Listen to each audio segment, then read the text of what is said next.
పవన్ కళ్యాణ్ కాటమరాయుడుగా ఈ రోజు థియేటర్లలోకి వచ్చేశాడు. భారీ అంచనాలతో వచ్చిన కాటమరాయుడు పవన్ కు సక్సెస్ ఇచ్చిందో లేదో రివ్యూలో చూద్దాం. సినిమాలో కాటమరాయుడైన పవన్ కు 4 తమ్ముళ్లు ఉంటారు. తనకు పెళ్లైతే తనకు వచ్చే భార్య తమ్ముళ్లను ఎక్కడ దూరం చేస్తుందో అన్న భయంతో తమ్ముళ్ల కోసం పవన్ పెళ్లి చేసుకోకుండా ఉంటాడు.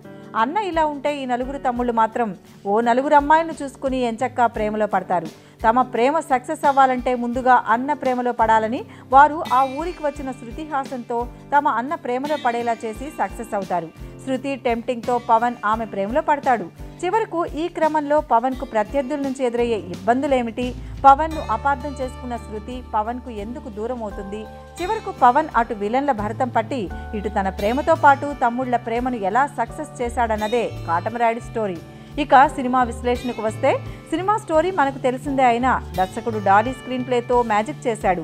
కామెడీతో పాటు ఫైట్స్ బాగున్నాయి. పవన్ స్టైల్ చాలా కొత్తగా ఉంది. మాస్ లుక్లో పవన్ రఫాడించేశాడు. కాటమరాయుడుగా మనం కొత్త పవన్ను చూడొచ్చు. ఇక పవన్ శృతి కెమిస్ట్రీ అయితే సూపర్. ఓవరాల్గా కాటమరాయుడు పక్కా పైసా వసూలు సినిమా. పవన్ ఫ్యాన్స్ బ్లాక్ బస్టర్ ఆకలి తీర్చే సినిమా.